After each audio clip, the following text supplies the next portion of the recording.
Muita paz a todos, que Deus abençoe a todos e que possamos, neste momento, conversar um pouco acerca de um tema bastante interessante que nós vamos encontrar bastante informações no Livro dos Espíritos e no livro Evangelho segundo o Espiritismo, inclusive muitos exemplos trazidos por Jesus, por outros espíritos. Na questão 132 do Livro dos Espíritos, está dizendo que a encarnação e a reencarnação se faz necessárias a cada espírito para se cumprir, para que cada espírito possa cumprir a sua parte na obra da criação divina. E é de conhecimento comum no meio espírita que na casa do Pai, que é o universo, há muitas moradas. Há muitas moradas. E o Pai, que é Deus, que é essa fonte de amor, esse Pai que aperfeiçoa, que educa seus filhos sempre com muito amor, ele distribui os seus filhos nessas diversas moradas, de acordo com as necessidades e possibilidades de cada filho, e também de cada mundo, e à medida que esse filho, designado pelo Pai para cumprir uma missão ou um compromisso, ou um planejamento em um desses mundos, como por exemplo a Terra, esse espírito, filho, toma um instrumento em harmonia com a matéria essencial desse mundo, para aí então poder cumprir as ordens de Deus. Esse instrumento, que chamamos de perispírito e depois corpo físico, são dois corpos que o espírito se reveste para o exercício dessas tarefas. Aqui na Terra, nós conhecemos bem os tipos de corpos físicos, masculino e feminino, e a partir então dessa situação, dessa realidade da vida, emerge algumas perguntas interessantes que nós pretendemos aqui conversar com você sobre elas, que é, primeira, qual é a sua missão na Terra? Você já pensou sobre isso? Você tem uma missão a cumprir na Terra ou tem apenas um compromisso? Ou tem ambos, tanto a missão quanto o compromisso? Qual é o seu planejamento reencarnatório? Como descobrir a sua missão?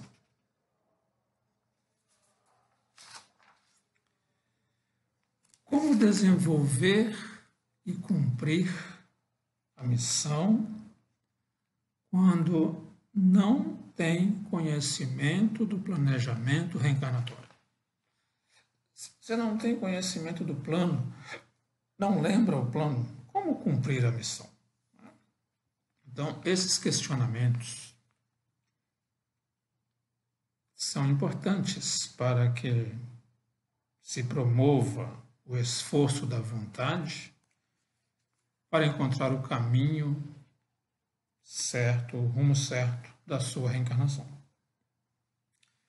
Tanto a missão quanto o compromisso atrai o espírito para o seu verdadeiro papel a ser desempenhado no planeta. E essa atração, ela se dá por meio de programações divinas, que aos poucos vai delineando as posições, as movimentações da vida que envolvem o espírito encarnado, envolve o ser, de tal forma que esses envolvimentos passam a locupletar seus estados mentais, seus pensamentos, e especialmente no campo do sentimento. E vai motivando o ser a se responsabilizar por determinadas tarefas que certificam para ele o seu compromisso, a sua missão. Então, as circunstâncias da vida, de acordo com suas vontades, sua vocação, seus desejos, vai te movimentando, vai te guiando, te orientando, te direcionando para o cumprimento do seu compromisso, da sua missão que você assumiu com Jesus antes de descer à terra. O compromisso, quando é reconhecido, ele amplia a visão do Espírito, proclamando para ele, para o Espírito encarnado, uma responsabilidade a mais, que vai lhe pedir compreensão e muita atenção. A missão envolve uma responsabilidade que assegura o desenvolvimento do compromisso. A missão tem um aspecto decisivo para o espírito, dando-lhe prazer e alegria, mesmo que essa missão seja muito árdua. Mesmo que a missão seja dura, seja árdua, seja complexa, que exige muito esforço do espírito encarnado, o cumprimento dessa missão traz muita alegria, muito prazer para o espírito. A missão tem um caráter inteligente, especialmente quando prende o espírito ao compromisso a ser desempenhado. Ele se vê envolvido e quer fazer e faz de tudo para que aquele compromisso se realize. Por meio da missão, o espírito alcança patamares da renúncia, da dedicação, da devoção à causa abraçada. Por exemplo, o Chico Xavier, que trouxe a grande missão da divulgação do espiritismo, o exercício da mediunidade, consolando as pessoas, levando luz aos olhos cegos, levando pão aos famintos, levando a palavra imorredora do Evangelho aos corações aflitos de várias maneiras. Quanta renúncia ele fez para exercer o seu papel. Quanta dedicação, muitas vezes sem conseguir terminar uma noite de sono. Levantando de madrugada, indo dormir a altas horas da noite, no exercício da sua missão, e quanto prazer, quanta alegria ele sentia, ele tinha, em razão de estar cumprindo a sua missão, seu compromisso com Jesus na terra. O compromisso aciona o espírito a buscar seus objetivos existenciais. Por que eu existo? Qual o objetivo da minha existência atual na terra? Tendo em vista sempre alcançar e desenvolver a sua missão. Um movimento energético vai impulsionar o espírito, conduzindo seu pensamento até que ele reconheça seu compromisso, que pode vir ligado a várias situações. Essas situações vão desde pessoas que dele se aproximam, até outros tipos de atividades que lhe darão a noção do que deve realizar durante a sua reencarnação. A providência divina vai movimentando as circunstâncias de tal forma que as pessoas que fazem parte, que vão te auxiliar no desenvolvimento, no cumprimento do seu compromisso, da sua missão, de alguma forma elas vão se aproximando de você. Os lugares, as atividades que você precisa desenvolver vão surgindo na movimentação. E entre esses movimentos, nós percebemos que o espírito se liga a este ou aquele ser, a esta ou aquela pessoa, por quem percebe ter uma afinidade ou uma atração que o leva a mover esforços para ampará-lo ou para contribuir com o seu processo evolutivo, de maneira que pode se apresentar na forma de uma carência afetiva, de uma necessidade material ou de uma outra questão que faz com que haja a ligação maior com aquele ser que trouxe a missão ou aquele que veio auxiliar no cumprimento dessa missão. Esse elo de ligação, essas ligações, podem ser vistas como compromisso moral, espiritual ou afetivo. Então, pode adquirir um compromisso moral com a pessoa que está envolvida no planejamento, pode adquirir um compromisso espiritual apenas, e até mesmo um compromisso afetivo com aquela pessoa, com aquela criatura, no exercício da missão, do compromisso divino que viemos fazer na Terra. Exemplos de missão. A maternidade ou a paternidade fazem parte do compromisso do espírito. O espírito dedicado à maternidade ou à paternidade amplia suas conquistas de progresso sempre nessa linha desse compromisso. Aí entramos no campo da missão. A missão pede devotamento, amor, compreensão e perseverança como forma de alcançar o equilíbrio no campo das conquistas. O espírito pode ter um compromisso diante de uma situação a ser vivenciada, mas o que vai sustentar e mantê-lo ligado às filigranas do amor que pretende alcançar não é o compromisso em si, é a missão. É a missão que vai compelir a esse importante momento reencarnatório.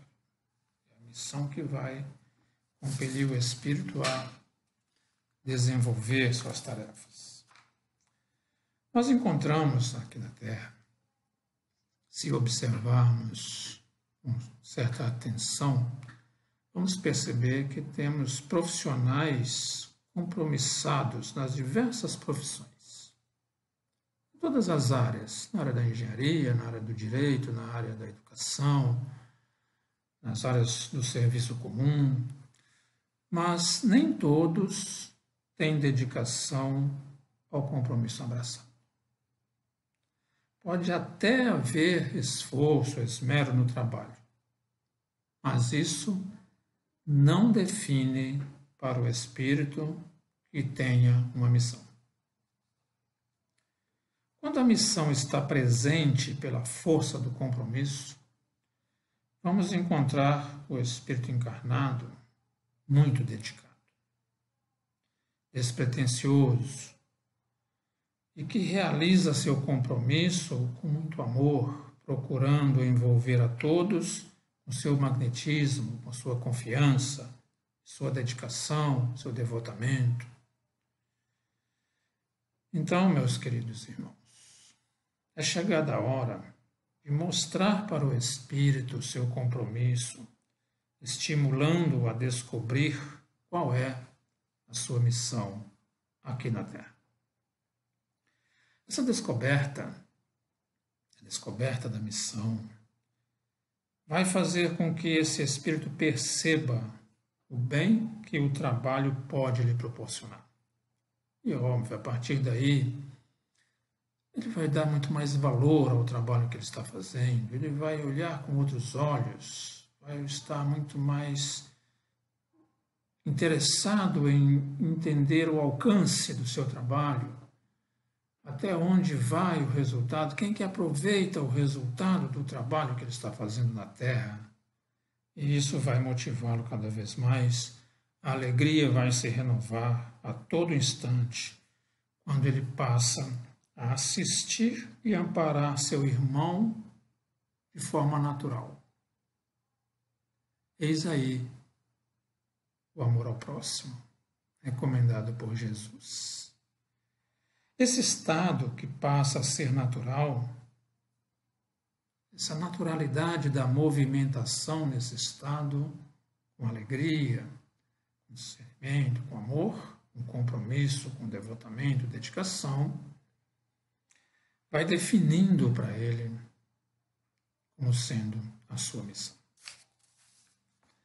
A missão sempre vai ampliar o crescimento do espírito. Quanto mais cedo compreender a importância da missão na vida do espírito, melhor, quanto mais cedo você compreender a sua missão, a importância dela para você, maior será o aproveitamento do seu tempo e que dará, com certeza, muito mais amplitude no compromisso. A verdade move-se no pensamento do missionário de forma natural, passando a fazer parte da sua vida e do seu trabalho no dia a dia, na sua caminhada terrena. Na humanidade, nós vemos muitos missionários que dedicam ainda sua vida à causa do bem, sobressaindo-se por adquirir uma postura que lhes desse credibilidade da verdade abraçada. A missão caminha com a responsabilidade.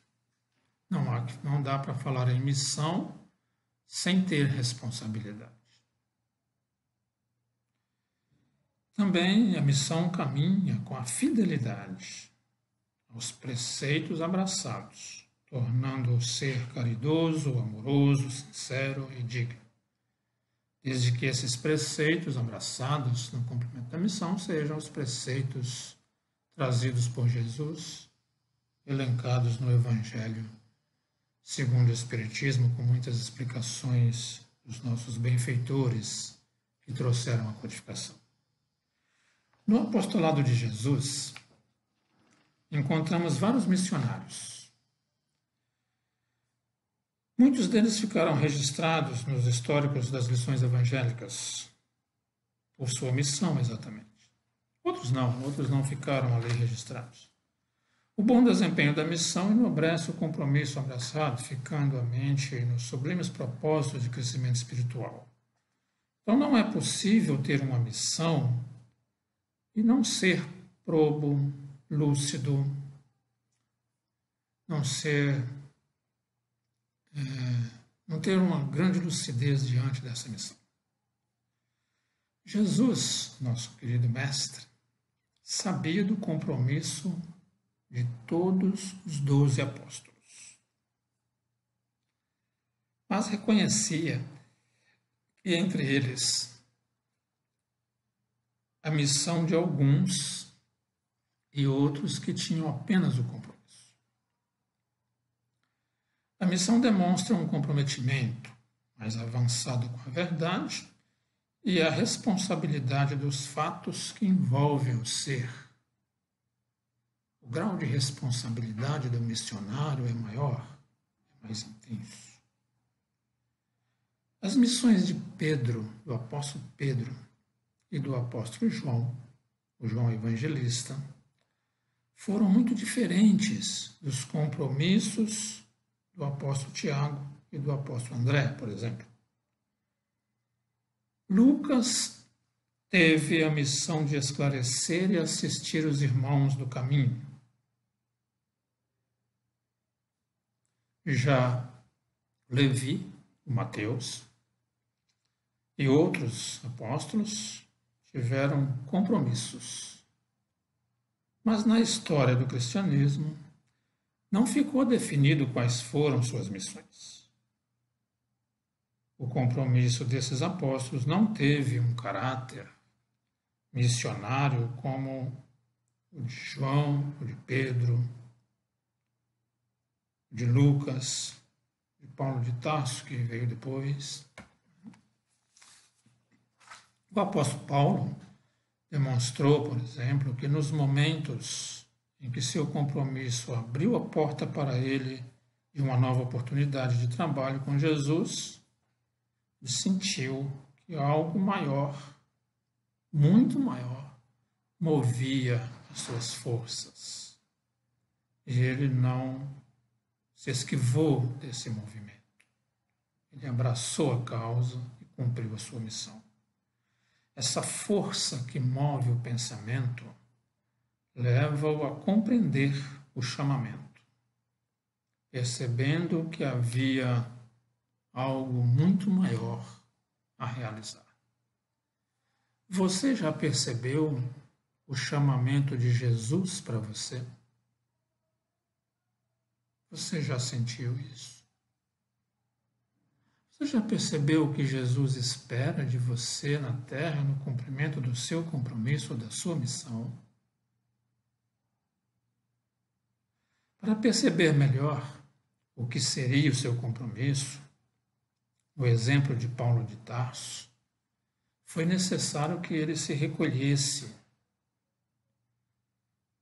para entender as profundas mudanças que vieram a ocorrer na sua intimidade mental e espiritual.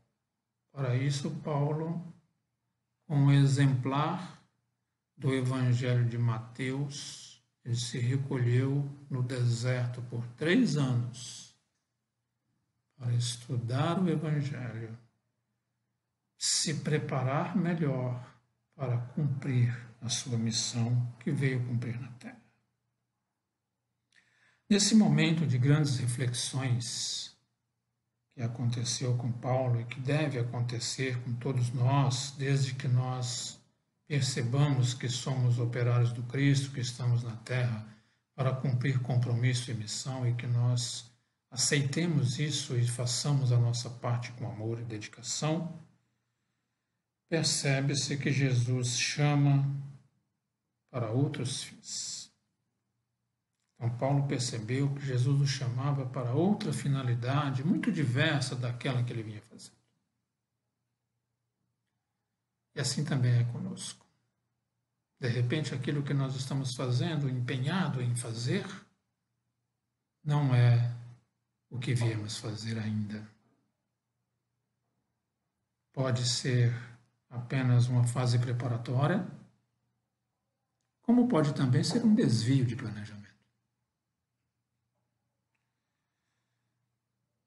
Quando Jesus chama Paulo para essa nova finalidade,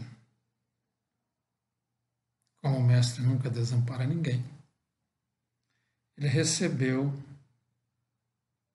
o amparo do outro missionário, Estevão. Estevão era outro missionário de Jesus que amparou Paulo durante o cumprimento da sua missão terrena.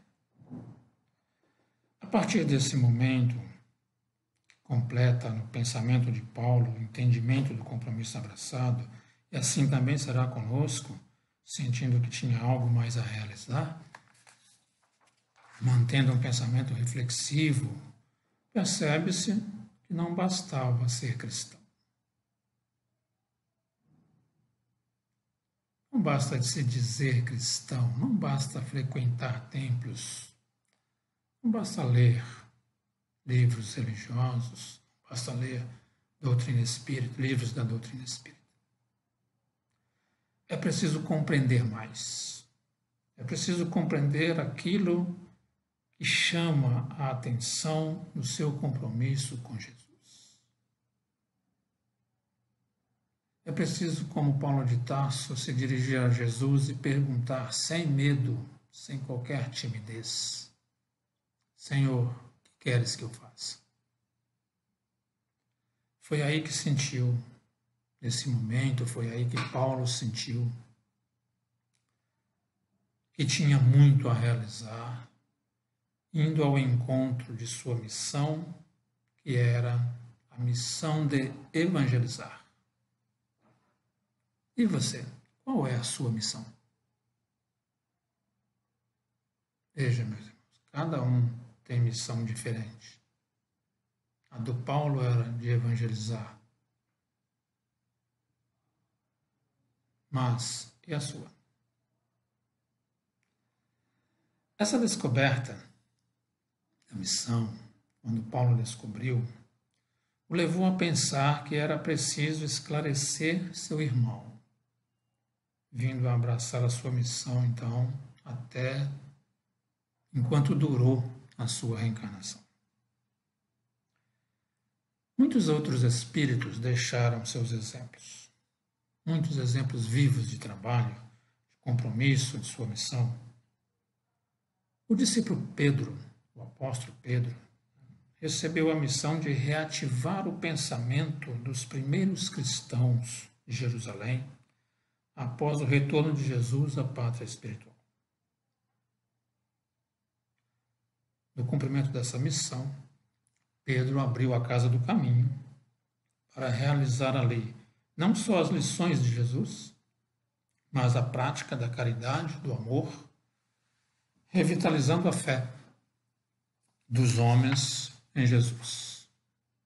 E essa Casa do Caminho que Pedro abriu lá em Jerusalém para cumprir a sua missão, hoje ela se encontra no Brasil, na cidade de Araxá, Hospital Casa do Caminho, conduzida pelo irmão Tadeu e outros irmãos que com ele trabalham, e sob a direção dos espíritos Lázaro, João Evangelista e outros espíritos que trabalham na condução daquele grande projeto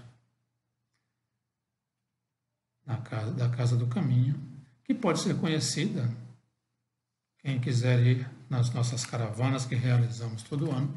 Esse ano a caravana sairá no dia 13 de outubro para visitar esse local. Ao apóstolo João coube a missão de desenvolver com amor o Evangelho de Jesus, incumbindo-lhe de amparar Maria, mãe de Jesus, transformando assim a sua chacrinha lá, a sua residência, a sua casinha singela, em um recanto de trabalho redivivo, do qual falamos recentemente quando palestramos sobre Maria de Nazaré. Então temos outros espíritos que vivenciaram suas missões com profundo amor. Entre eles podemos citar a missão de Eurípides Bassanufo, nosso grande professor, o espírito responsável pela educação do planeta, destacando seu compromisso com a mediunidade. E aqui lembramos mais uma vez que mediunidade e espiritismo são duas coisas diferentes, distintas, né? Mas a missão que ele definiu, a grandeza da última reencarnação na Terra, foi a sublime missão de educar. Eurípides, o grande educador. Como educador, realizou a missão implantando na consciência o valor da reflexão. Eurípides nos convida sempre ao pensamento reflexivo.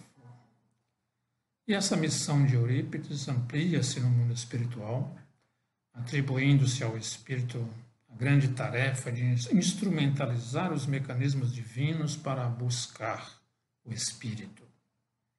Nesse caminhar é que vamos desvendando qual é o nosso compromisso e a nossa missão. A missão renova-se e fortalece os ideais superiores. E então nós colocamos à disposição para que possamos esclarecer eventuais perguntas, eventuais questionamentos acerca desse assunto, convidando também a todos para os estudos do projeto de educação do Espírito no terceiro milênio, e ao estudo das obras desse grande professor Eurípides Bassanufo, que nos conduz nesse trabalho que ora realizamos na Terra. Agradecemos a todos, que Deus abençoe a todos, hoje e sempre, que assim seja.